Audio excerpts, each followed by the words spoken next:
بسم اللہ الرحمن الرحیم۔ السلام علیکم ناظرین، میں طارق اسماعیل ساگر آپ کی خدمت میں ایک بڑے اہم موضوع پر گفتگو کے ساتھ حاضر ہوں۔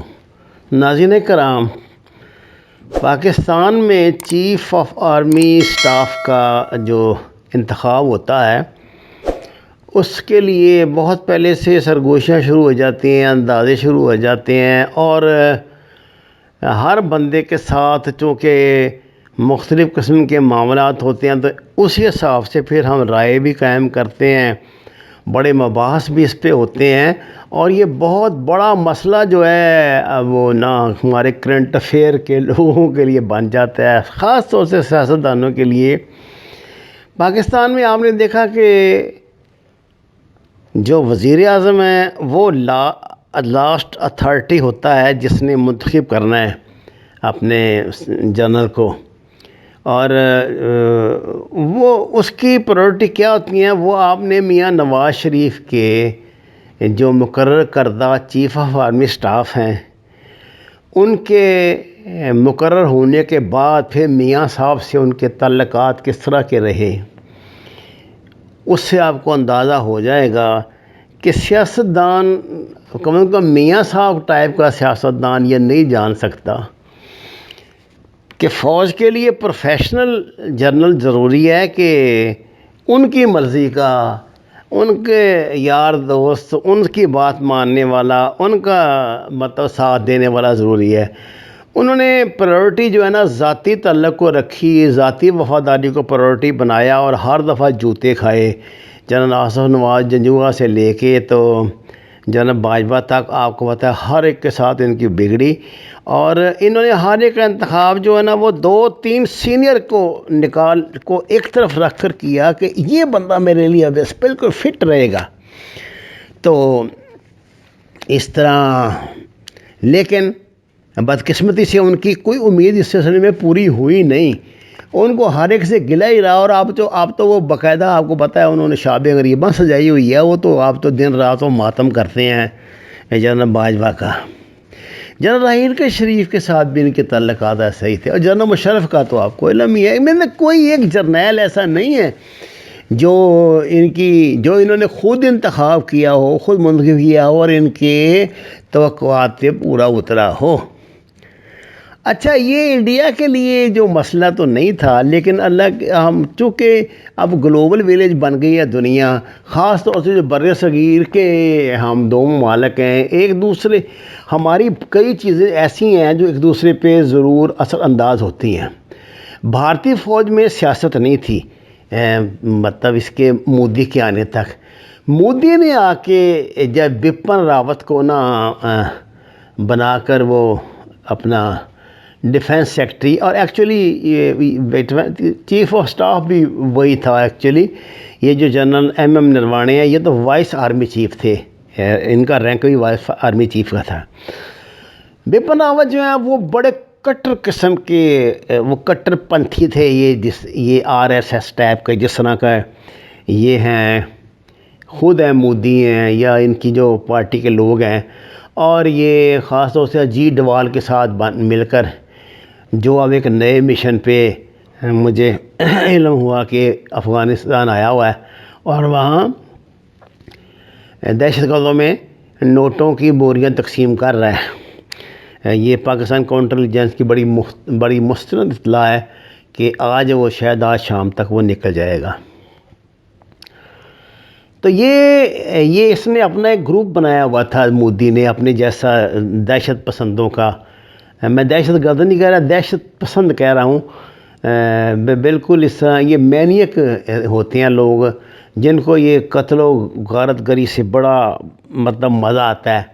ان میں یہ بپن راوت تھے، اور یہ خود مودی صاحب تھے، اور اجیت ڈوال تھا، اور جو ان کا وہ ہے امت سنگھ جو ان کا وزیر داخلہ ہے وہ بھی اس گروپ میں شامل تھا۔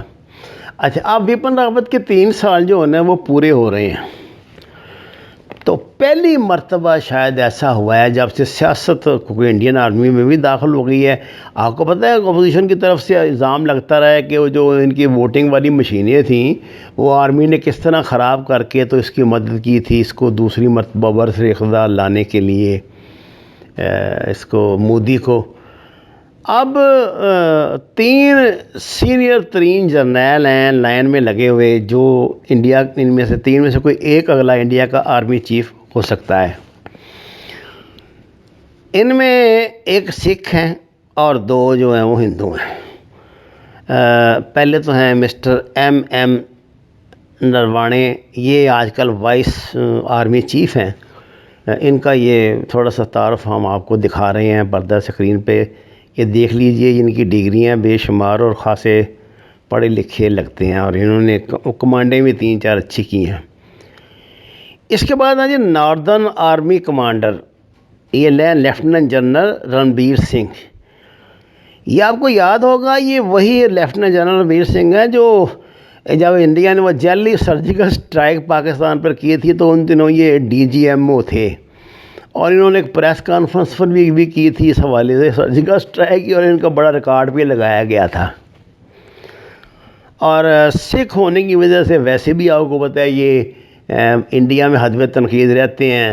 اور اب سکھ یونٹوں میں جو ایک طرح کی بغاوت ہوئی ہے اور انہوں نے لڑنے سے انکار کیا ہے پاکستان کے ساتھ اور چین کے ساتھ بھی تو خاصا معاملات وہاں بگڑے تھے. آپ کو پتہ ہے انڈین انٹیلیجنس کی طرف سے خط لکھا گیا تھا GSQ کو را کی طرف سے کہ یہ لوگ جو ہیں وہ بڑا خطرہ سکھ جو جرنیل ہیں اعلیٰ افسر پیدا کر سکتے ہیں اور اینڈ لڑائی کے دوران یہ ممکن ہے آپ اپنی بندوقوں کا رخ آپ کی طرف موڑ دیں جس سے بڑی دہشت پھیل گئی تھی.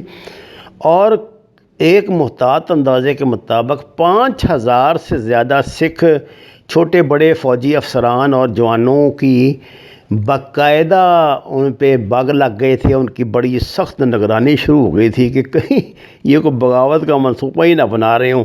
خاص طور سے اس بات کا جائزہ لیا جا رہا تھا کہ ان میں سے کسی کا کوئی خاندانی کوئی رشتہ دار جو خالصتان موومنٹ سے تو وابستہ نہیں ہے اور جتنے بیچارے ایسے نکلے کہ جن کا کوئی دور سور کی کوئی رشتہ داری بھی کسی خالصتانی کے ساتھ تھی انہوں نے نہ صرف ان کی سروسز ٹرمینیٹ کی بلکہ ان کی تفتیش کی اور ان کو ٹارچر سیلوں میں جایا گیا. ان میں سے کئی بیچارے تو سنا ہے ابھی تک وہ عذاب بھوگت رہے ہیں. اچھا جی تو یہ بھی ہیں اس لائن میں لگے ہوئے ہیں چیف آف آرمی اسٹاف کی. اس لیے بظاہر تو ان کے چانسز کم نظر آتے ہیں لیکن یہ جو ہے اپنا یہ جو مودی ہے یہ اپنے ایک مزاج کا بندہ ہے. کوئی پتہ نہیں وہ سکھوں کی ہمدردیاں حاصل کرنے کے لیے ان کو بنا ہی نہ دے. تیسرے ہیں جی ساؤدرن آرمی کمانڈر. یہ ہیں جنرل ستیندر کمار سینی. یہ بھی بڑا ان کے بھی یہ ہم آپ کو دکھا رہے ہیں ان کی جو ہسٹری ہے ساری. یہ انہوں نے کیا کیا کمانڈیں کی ہیں کہاں کہاں یہ پڑے ہوئے ہیں کس طرح کے بندے ہیں یہ کچھ. اب یہ 3 جو نام ہیں یہ بڑا مسئلہ بن گیا ہے. وپن راوت سے نروانے کی تو بنی نہیں کبھی. اور سنا ہے اب تازہ ترین واردات تو یہ جب کسان کانفرنس کے دوران جب نروانے کو اس نے مودی نے خفیہ میٹنگ کے لیے بلایا ہے اور کہا ہے کہ ہماری مدد کرو کیونکہ اطلاع ملی تھی کہ 45 سکھ سولجر اپنے ہتھیاروں سمیت بھاگ کر کسانوں میں آ کے بیٹھ گئے. تو اس پہ اس کو مودی کو بلا کے مودی نے بلا کے ان کے کہا کہ جی آپ رنبیر سنگھ کو جنرل رنبیر سنگھ کو کہ جنرل نروانے کو کہ آپ ان کے خلاف کارروائی کریں اور اگر آپ مطلب کچھ ایکشن کر سکتے ہیں تو ہماری جان چھڑوائیں. جس پہ نروانے نے انکار کر دیا. اس نے کہا نہیں پہلے ہی مطلب فوج میں جو ہے نا بڑی صورت حال ہے اس طرح کی خطرناک ہے تو میں نیا مطلب کٹا کھولنے لگے ہو تم. تو ان کی سنے کو تلخ کلامی بھی ہوئی ہے. اس لیے میرا خیال ہے کہ نروانے اس دور سے نکل گئے ہیں. تیسرے ہیں جو میں نے آپ کو بتا ہی دی ہے یہ ستیندر کمار سینی ہیں.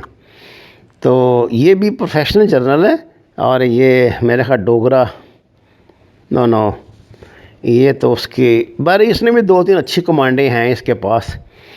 تو اب یہ دیکھیے پہلی مرتبہ انڈیا بھی اس کنجر خانے میں پھنسا ہے کہ جی کس کو بنائیں اور کس کو ہٹائیں، اور کون جو مودی کا زیادہ کیونکہ مودی کا بھی گروپ جو ہے نواز شریف والا ہے، نواز شریف مودی ٹرمپ تینوں آگ ہوتے ہیں نا ایک ہی گروپ کے ہیں. تو وہ اب یہ بہت بڑا مسئلہ آ گیا ہے انڈیا کے لیے کہ ان میں سے کس کا انتخاب کرے. انڈیا کی فوج جس کا مورال پہلے بھی بڑا ڈاؤن ہے، ایک تو چین کی طرف سے جوتے کھانے کے بعد، اور دوسرا جو فوج کے اندر کی لڑائیاں ہیں. تو اب یہ جو صورت حال ہے یہ بڑی پریشان کن ہے انڈیا کے لیے. بہرحال آگے دیکھیے ہوتا ہے کہ وما علینا الا البلاغ المبین. ناظرین کرام، درخواست قرآن اور نماز کو ترجمے کے ساتھ جانیے. ہمارے چینل کو سبسکرائب کریں، لائکس دیں، سچ کے سفر میں ہمارے ساتھی بنیں. آپ کا شکریہ.